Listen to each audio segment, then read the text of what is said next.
Hello friends, welcome to the new episode of my channel. আমি অরিত্র। এখন এই ভিডিওর মধ্যে আমরা কথা বলবো যে ধুরন্ধর নিয়ে। এটা কিন্তু একটা স্পয়লার ফিল্ড কনভারসেশন হবে। এটার মধ্যে কিন্তু স্পয়লার থাকবে, তো যারা এখনো ছবিটা দেখেননি এই ভিডিওটা স্কিপ করে যাবেন। তো এই ভিডিওর মধ্যে আমরা মূলত কথা বলবো কিছু থিওরিজ নিয়ে। পার্ট 2 এ গল্পটা কীরকম হবে, পার্ট 1 এর যে পোস্ট ক্রেডিট সিনটা ছিল সেটাকে এক্সপ্লেন করবো। তো সেই সব জিনিসপত্র নিয়ে আমরা কথা বলবো মূলত এই ভিডিওর মধ্যে। তো লেটস স্টার্ট। তো আমি দেখবেন রিভিউর সময় একটা কথা বলেছিলাম যে এই ছবিটা উড়ি ইউনিভার্সের মধ্যে বেসড হতে পারে। এই কথাটা আমি বলেছিলাম এবং আমি বলেছিলাম যে পরবর্তীতে একটা ডিটেল ভিডিও বানিয়ে সেটা নিয়ে কথা বলবো। আমি কেন এই কথাটা বলেছিলাম, বিকজ রণবীর সিং এর ক্যারেক্টারটা হামজা, এই ক্যারেক্টারটা আসল যে নাম মানে ইন্ডিয়ান অরিজিনটা যখন দেখায়, মানে একটা ঝলক দেখায় আর কি, মাধবন যখন এই ধুরন্ধর প্রোগ্রামটা শুরু করেছিল, তো তখন আমরা দেখতে পাই ক্যারেক্টারটার নাম হচ্ছে জসকিরত সিং রাঙ্গি বলে। এবার আপনারা যদি উড়ি ছবিটা দেখে থাকেন, সেখানে দেখবেন একটা সিন আছে কীর্তি কুলারি এবং ভিকি কৌশলের মাঝে, যেখানে কিন্তু কীর্তি কুলারি নিজের হাজব্যান্ডের নেম বলছে জসকিরত সিং রাঙ্গি বলে। ইয়েস।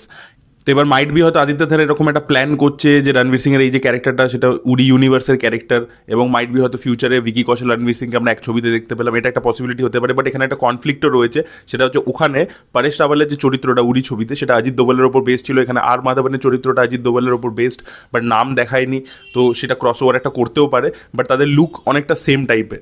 তো দেখা যাক আর কি সেটা ফিউচারে কী করে, সেটাই দেখার মতো বিষয়। পার্টিকুলার নামটা জসকিরত সিং রাঙ্গি, যেটা রণবীর সিংয়ের নাম দেখিয়েছে, এবং কীর্তি কুলারি উড়ি ছবিতেও সেম নামটা যেহেতু বলেছিল, তাই জন্য আমার মনে হয়েছিল যে ভাই উড়ি ইউনিভার্সের পার্ট হতে পারে। এবং উড়িতে আরেকটা ডায়লগ ছিল যেটা না আমরা ধুরন্ধরের কিন্তু একদম শেষের দিকে দেখতে পাই আর কি, যেটাতে রণবীর সিং বলে ইয়ে নয়া ইন্ডিয়া ঘর মে ঘুষে গাবি ওর মারে গাবি, সেটা কিন্তু উড়ি ছবিরই ডায়লগ। তো সেই জন্য আমার এখনো মনে হচ্ছে যে একটা ইউনিভার্স তারা তৈরি করতে পারে, এবং ধুরন্ধরের ইটসেলফ গল্পটা এতটা এক্সপান্সিভ, সেটা কিন্তু ইটসেলফ একটা ইউনিভার্স হয়ে যেতে পারে, মাল্টিপল পার্টস হতে পারে ফিউচারেও। এবার পার্ট 2-তে কি হবে? পার্ট 1-এ তো রেহমান ডাকেত মারা গেল, তাকে রণবীর সিং এর ক্যারেক্টারটা, সঞ্জয় দত্তের ক্যারেক্টারটা মানে এসপি চৌধুরী আসলামের সাথে মিলে হামজা মেরে দিল আর কি।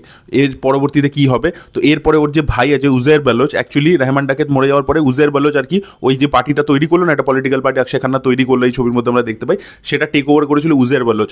এবার হয়তো পার্ট 2-তে আমরা এরকম দেখতে পারবো যে ও লিড করবে, বাট অ্যাকচুয়ালি পিছন থেকে ওকে চালনা করবে হচ্ছে রণবীর সিং এর ক্যারেক্টার। আর উজের বালোচ যেটা করেছিল যে আরশাদ পাপ্পুকে সে লিয়ারিতে নিয়ে এসে মেরেছিল, টর্চার করেছিল, এবং তারপরে গ্যাং ওয়ার হয়েছিল আর কি তাদের মধ্যে।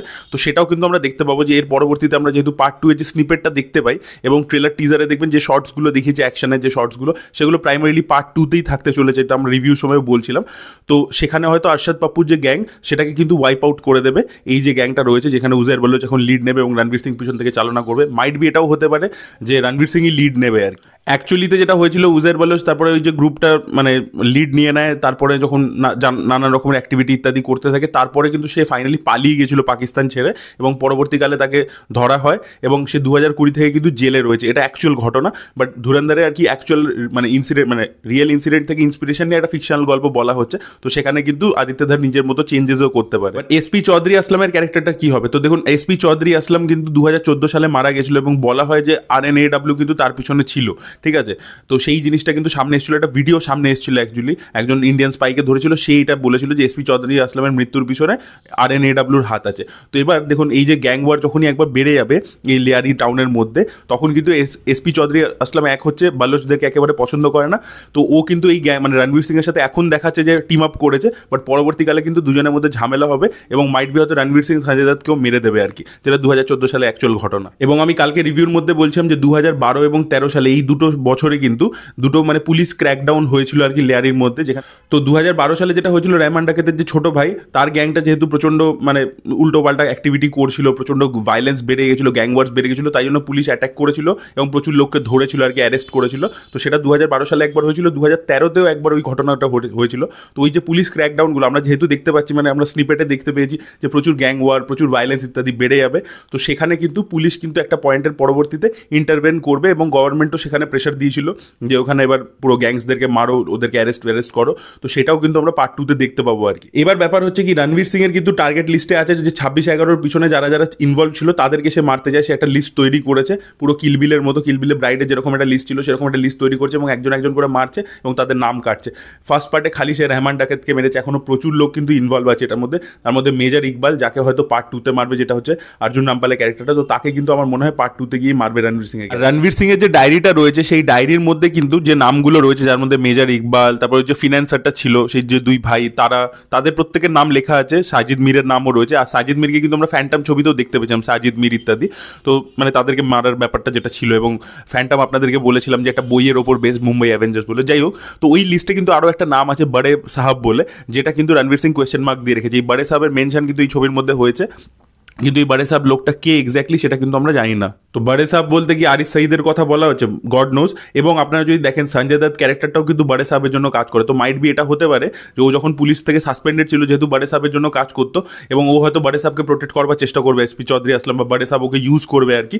যেটা আমরা দেখতে পাচ্ছি যে পলিটিশিয়ানরা যে কোনো সময় চৌধুরী আসলামকে নিজেদের বেনিফিটে ইউজ করে। তো রণবীর সিং সেই কারণে হয়তো চৌধুরী আসলামকে মারবে, সেটাও হতে পারে। তো বড়ে সাহেবের ক্যারেক্টারটা কে, আর সেই ক্যারেক্টারটাকে পার্ট 2তেই মেরে দেয় নাকি আরও পার্ট 3 এর জন্য রেখে দেয়, সেটাই দেখার মতো বিষয় হবে। বিকজ পার্ট 2টা তো তারা অলরেডি শ্যুট করে ফেলেছে, বাট পার্ট 3 এর জন্যও কিন্তু দেখুন একটা ভিলেনকে জাস্ট এই পার্টে মেরেছে, অনেকগুলো ভিলেন পার্ট 2 এর জন্য রয়েছে। তো মেজর ইকবালকে তো পার্ট 2তেই মারবে, কিন্তু তাহলে বাকিরা কোথায় থাকবে? তো ওই বড়ে সাহেব যে ক্যারেক্টারটা মাইট বি হয়তো এই ইউনিভার্সের, গল্পটা যেহেতু বিশাল এক্সপান্সিভ, তো এই ইউনিভার্সের হয়তো থ্যানোস, বিকজ একটা ভিডিও গেমিস ট্রিটমেন্ট তো আছে, সেটা বুঝতেই পারছে, চ্যাপ্টার ওয়াইজ গল্প বলার মতো ব্যাপার, তো সেই জিনিসপত্র আছে। তো মাইট বি হয়তো থার্ড পার্ট পরে হয়তো আদিত্য ধার বানাবে, এবং সেই জন্য ওই ক্যারেক্টারটাকে বাঁচিয়ে রাখবে, যে হয়তো এই পুরো ইউনিভার্সে একটা থ্যানোসের মতো ক্যারেক্টার হবে, একটা মেন ভিলেন হবে আলটিমেট। পার্ট 2তে আরও একটা জিনিস আমরা যেটা দেখতে পাবো, সেটা যে অপারেশন ধুরন্ধরটা যখন শুরু হলো, তো আর মাধবন এদেরকে কিভাবে হায়ার করলো। তো এখানে যে ট্রোপটা ব্যবহার করেছে, যে ক্রিমিনালস যাদের ফাঁসি হবে বা তারা মানে যাবজ্জীবন কাটছে, তো তাদেরকেই নেওয়া হয়েছে এই প্রোগ্রামটাতে, তাদেরকে হায়ার করা হয়েছে।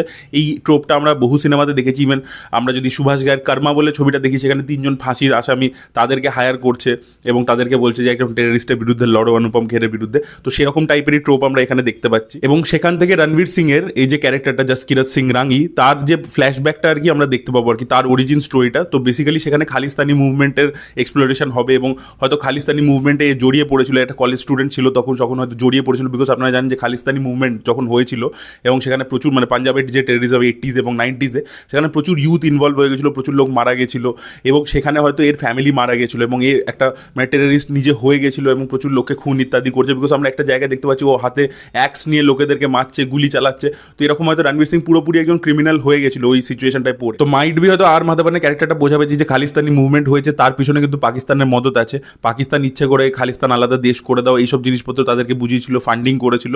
তো তোমার কিন্তু পুরো লাইফ নষ্ট হয়েছে বিকজ অফ পাকিস্তান। তো তাই জন্য তোমার এই যে ফাঁসি হবে, সেই সাজাটা আমরা মাফ করে দিচ্ছি, তুমি পাকিস্তানে যাও, তোমার ট্রেনিং ইত্যাদি সব হবে, তুমি পাকিস্তানে যাও, এবং যে কারণের জন্য তোমার লাইফ নষ্ট হয়েছে সেটাকে একদম রুট থেকে পুরো ডিস্ট্রয় করে দাও। এবং সে একা নয়, এই প্রোগ্রামে কিন্তু আরও অনেকে থাকবে যাদের একসাথে ট্রেনিং ইত্যাদি হবে। কারণ যখন রণবীর সিং প্রথম আসছে এই ছবির মধ্যে আমরা দেখতে পাই, তার সাথে অনেক লোকও কিন্তু ইনফিলট্রেট করে এবং বিভিন্ন জায়গায় তারা ছড়িয়ে যায়।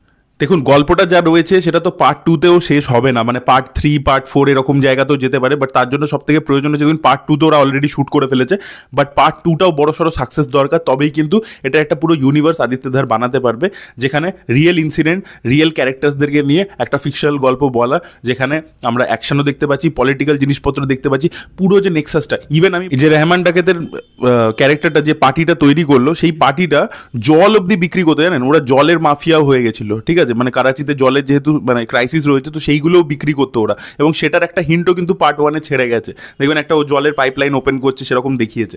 তো মাইট বি সেইটার অ্যাঙ্গেলও কিন্তু পার্ট 2-তে থাকতে চলেছে। এবং দর্শক যদি এই ধরনের ছবি দেখতে পছন্দ করে, যেখানে জাস্ট উপর জিনিসপত্র স্টাইলাইজ গ্ল্যামারাইজ ভাবে দেখানো নয়, ভিতরে ঢুকে ইন ডিটেল প্রচুর রিসার্চ করে দেখানো, সেটা যদি লোকে দেখতে পছন্দ করে, দর্শক যদি হলে গিয়ে দেখে, তাহলে কিন্তু এরকম ছবি হবে, ঠিক আছে, যেটা একটা 0 Dark 30 মতো অ্যাপ্রোচের ছবি, এবং তার সাথে অ্যাকশন ইত্যাদি এন্টারটেনমেন্ট সেগুলোও রয়েছে। তো একটা মেন স্ট্রিম ফিল্ম হয়েছে, বাট তার মধ্যে ইনফরমেশন প্রচুর আছে, ডেন্স ন্যারেটিভ, ঠিক আছে, একটা রিয়ালিটি মানে ডকুমেন্টারি ফুটেজ ইত্যাদি আমরা দেখতে পাচ্ছি। তো সেই একটা যে হেভিনেস সেটাও রয়েছে, আবার একটা যে ফ্ল্যামবয়েন্স ফিকশন ন্যারেটিভে সেটাও রয়েছে। তো আপনাদের কি মনে হয় গল্পটা পার্ট 2-তে কোন দিকে যেতে পারে, বা পার্ট 3 হবে কি না, কি হবে আপনাদের কি মনে হচ্ছে অবশ্যই কমেন্টে লিখে জানাতে পারেন। এই ভিডিওটা ভালো লেগে থাকলে লাইক করুন, শেয়ার করুন, চ্যানেলকে সাবস্ক্রাইব করতে ভুলবেন না। বাই।